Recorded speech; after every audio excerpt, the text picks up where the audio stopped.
और चलिए अब खबरों में आगे बढ़ रहे हैं। विधानसभा चुनावों के नतीजों के साथ ही साल 2023 के बड़े राजनीतिक इवेंट का भी समापन हो गया, लेकिन 2024 की शुरुआत में होने वाले लोकसभा चुनावों के दंगल की तैयारी अभी से शुरू हो गई है।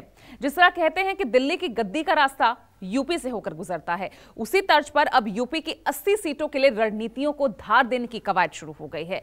इंडिया अलायंस से अखिलेश और नीतीश यूपी में बीजेपी के किले में सेंध मारने की तैयारियों में जुट गए हैं।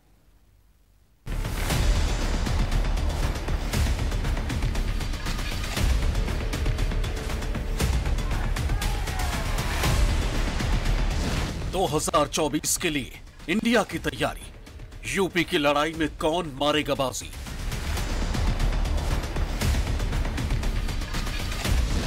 अखिलेश नीतीश ने यूपी में ध्यान लगाया, जातीय समीकरण से इंडिया घबराया।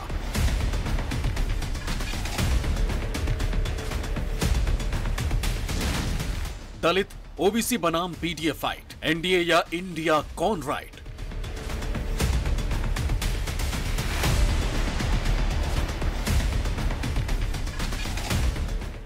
दो 2023 के विधानसभा चुनावों के पूरा होते ही अब लोकसभा के रण की तैयारी शुरू हो चुकी। राज्यों में मुकाबला भले ही बीजेपी बनाम कांग्रेस का रहा हो, लेकिन संसद के लिए गठबंधन की लड़ाई अहम हो जाती। दिल्ली की फाइट के लिए एनडीए वर्सेस इंडिया अलायंस ने कमर कस ली और दिल्ली की गद्दी का रास्ता निकालने वाली यूपी की 80 सीटों के लिए दोनों टीम का फोकस फिक्स होता नजर आ रहा। भारतीय जनता पार्टी ने मध्य प्रदेश के उच्च शिक्षा मंत्री रहे मोहन यादव को मुख्यमंत्री बनाकर उत्तर प्रदेश और बिहार के लिहाज से साल 2024 को लेकर बड़ा दांव खेल दिया है। उत्तर प्रदेश में साल 2017 में 15 वर्षों बाद गैर यादव और गैर जाटों की रणनीति के तहत सत्ता में आई बीजेपी का ये पैतरा यूपी में समाजवादी पार्टी और बिहार में जेडीयू पर कितना असर डालेगा, ये तो आने वाला वक्त ही बताएगा।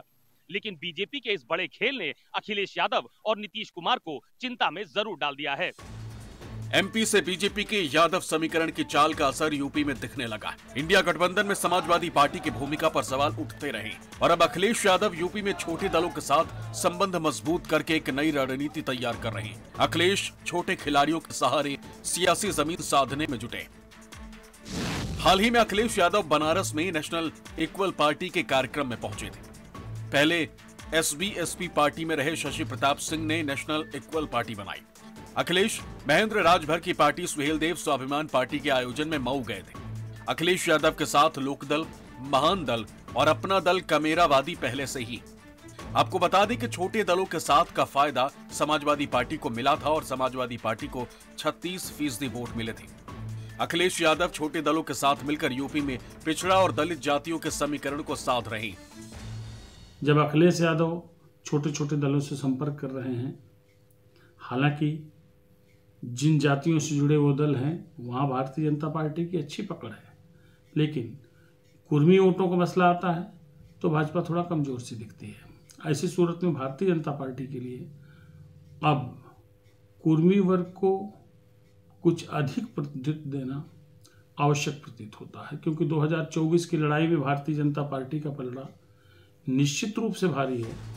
दूसरी तरफ 2024 से पहले समाजवादी पार्टी की मुश्किलें कम होने का नाम नहीं ले रही। कांग्रेस से मतभेद के बीच यूपी में अब तक स्थिति साफ नहीं है कि समाजवादी पार्टी इंडिया गठबंधन के साथ है या नहीं। इस बीच अखिलेश यादव के सहयोगी भी उन्हें जल्द से जल्द फैसला लेने की नसीहत देने लगे। उनका कहना है कि 1 महीने में सीट बंटवारे को लेकर फैसला कर लेना चाहिए, नहीं तो समाजवादी पार्टी को दिक्कत हो सकती है। एमपी चुनावों में कांग्रेस से मनमुटाव हुआ था तो अखिलेश ने लोकसभा चुनावों में यूपी से समाजवादी पार्टी के प्लान का ऐलान कर दिया था, जो निश्चित तौर पर इंडिया अलायंस के लिए टेंशन की बड़ी वजह बना हुआ है। आपको बता दें कि 1 नवंबर को समाजवादी पार्टी के प्रदेश कार्यकारिणी की बैठक हुई। बैठक में समाजवादी पार्टी अध्यक्ष अखिलेश यादव ने यूपी लोकसभा की 80 में से 65 सीटों पर चुनाव लड़ने का ऐलान कर दिया। समाजवादी पार्टी ने यूपी की 80 में से 15 सीटें गठबंधन के लिए रखने का फैसला किया। अखिलेश यादव ने बैठक में साफ कर दिया कि दूसरे दलों से गठबंधन होने पर भी पार्टी अकेले 65 सीटों पर चुनाव लड़ेगी। साथ ही बैठक में अखिलेश यादव ने बूथ स्तर पर संगठन को मजबूत करने की बात की। तय हुआ कि एक भी बूथ की मतदाता सूची में मनमाने ढंग से ना तो नाम काटे जा सकेंगे और ना फर्जी नाम जुड़ सके। बैठक में हर कार्यकारिणी सदस्य को एक विधानसभा क्षेत्र में संगठन को मजबूत करने की जिम्मेदारी भी सौंपी गई। समाजवादी पार्टी के माननीय राष्ट्रीय अध्यक्ष जी लगातार उत्तर प्रदेश में जिलों पर जाके प्रशिक्षण शिविर, बूथ की कमेटी की बैठकें हों या जिले के नेताओं की बैठकें हों या जो छोटे छोटे दल हैं उनसे माननीय राष्ट्रीय अध्यक्ष जी लगातार बात कर रहे हैं। समाजवादी पार्टी का, माननीय अखिलेश यादव जी का एक ही लक्ष्य है कि उत्तर प्रदेश से भारतीय जनता पार्टी को कैसे रोका जाए 2024 में। मैदान में उतरने से पहले ही इंडिया गठबंधन में फूट से बीजेपी गदगद है। बीजेपी को पूरा भरोसा है कि 2024 में उत्तर प्रदेश की 80 में से 80 सीटें भारतीय जनता पार्टी ही जीतने वाली है। जब 2024 का इलेक्शन आएगा तो भारतीय जनता पार्टी के साथ ही आम लोग खड़े होंगे। और छत्तीसगढ़ में, मध्य प्रदेश और राजस्थान ने तो साफ साफ बता दिया कि मोदी जी की गारंटी पर देश का भरोसा है। तो मुझे लगता है कि चाहे नीतीश कुमार आ जाएं, चाहे अखिलेश यादव जी कोशिश कर लें या चाहे कोई और दल कोशिश कर लें, भारतीय जनता पार्टी एक बार फिर 2024 का इलेक्शन शानदार तरीके से जीतने जा रही है। दिल्ली तक पहुंचने के लिए यूपी के रास्ते को मजबूत करने के लिए नीतीश कुमार भी अपनी रणनीति सेट करने लगे। यूपी की 80 लोकसभा सीटों के लिए नीतीश कुमार ने बनारस से मोर्चा खोलने का मन बनाया। खबरों के मुताबिक विपक्षी गठबंधन की नींव रखने वाले बिहार के मुख्यमंत्री नीतीश कुमार बनारस से मिशन 2024 का आगाज करेंगे।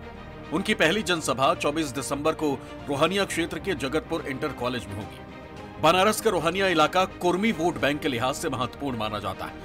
एक तरफ जनसभा के जरिए नीतीश कुमार यूपी में 2024 को लेकर संभावनाएं टटोलेंगे, वहीं दूसरी ओर कुर्मी वोटों का इंडिया गठबंधन के पक्ष में मिजाज भी भांपेंगे। बनारस की जनसभा को सफल बनाने की जिम्मेदारी नीतीश के बेहद करीबी माने जाने वाले और बिहार कैबिनेट के मंत्री श्रवण कुमार ने संभाली है। श्रवण कुमार बनारस में कैंप कर तैयारी में जुटे हुए हैं। श्रवण कुमार के साथ 10 नेताओं की टीम है जो रोज अलग अलग गांवों में जाकर नुक्कड़ सभा के जरिए लोगों को सभा में आने का न्योता दे रहे हैं। साथ ही बिहार में नीतीश कुमार की उपलब्धियों के बारे में लोगों को बताया जा रहा है। जेडीयू को उम्मीद है कि बनारस की जमीन पर बिहार जैसा माहौल होगा और नीतीश कुमार को देखने और सुनने के लिए लाखों की भीड़ इकट्ठा होगी। बनारस की अभी अंगड़ाई है, बाकी अभी लड़ाई है, वो समझ चुके हैं, उनको पसीना लोगों को आ रहा है। वो बनारस में उत्तर प्रदेश की जनता रहेगी, बनारस जनपद की जनता रहेगी, एक भी बाहर ही नहीं जाएंगे। अकाउंट 4 लाख की भीड़ रहेगी, अब देख लीजिएगा। उनको पसीना आ चुका है, वो समझ रहे हैं, डर रहे हैं, क्योंकि ऐसे नेता का प्रोग्राम हो रहा है जो नेता स्वच्छ छवि वाले हैं, सब कुछ लेकर चलने वाले हैं। तो आज बनारस जनपद में ये हल्ला मच चुका है कि ऐसा नेता हमारे बीच में आज आ रहा है, उसको लेकर देखिए जो भीड़ होगी, जो उमंगी होगी, जो उत्साह होगा। वही नीतीश के बनारस प्लान की खबर सामने आने के बाद नीतीश के विरोधी उन पर तंज कस रहे हैं। बीजेपी जेडीयू के खत्म होने की भविष्यवाणी कर रही है, तो जीतन राम मांझी ने नीतीश को बिहार में ही रहकर अपनी इज्जत बचाने की सलाह दे डाली। जो इनका मेमोरी लॉस का पर्दाफाश हुआ है, उस चीजों से बचने के लिए ये तरह तरह का रैली का अपना ये नया तरीका ढूंढ रहे हैं। जहां तक रहा दूसरे स्टेट में रैली करने का, चुनाव लड़ने का, तो पहले भी वो देख चुके हैं, दूसरे स्टेट में लड़के जमानत तक नहीं बचता है इनका। ये फिर भी अंतिम प्रयास कर रहे हैं कि हम बनारस में लड़ें, और कार्यकर्ता इनके उत्साहित हो रहे कह रहे हैं। तो कार्यकर्ता तो कई चीजों से उत्साहित होते हैं। यहाँ पे शराबबंदी है, वहां शराब खुला हुआ है, तो हो सकता है आनंद लेने के लिए उत्साहित हो रहे होंगे, लेकिन कहीं कुछ इनका होना नहीं है। जेडीयू का पूरी तरह अब समाप्ति का समय चल रहा है। हम तो समझते हैं इज्जत अगर चाहते हैं तो बिहार में ही चुपचाप बने रहें, बैठें, और वहाँ जा कर के और अपना नाम फिसड्डी करना चाहेंगे, बदनाम करना चाहेंगे तो उचित नहीं होगा, एक बात। और दूसरी बात कि बनारस में मीटिंग करके करेंगे क्या, कौन इनको पूछता है। अभी चुनाव लड़े तो सभी चुनाव 5 चुनाव में एक वोट आया इनको, सब जगह 10 वोट, 25 वोट, 40 वोट।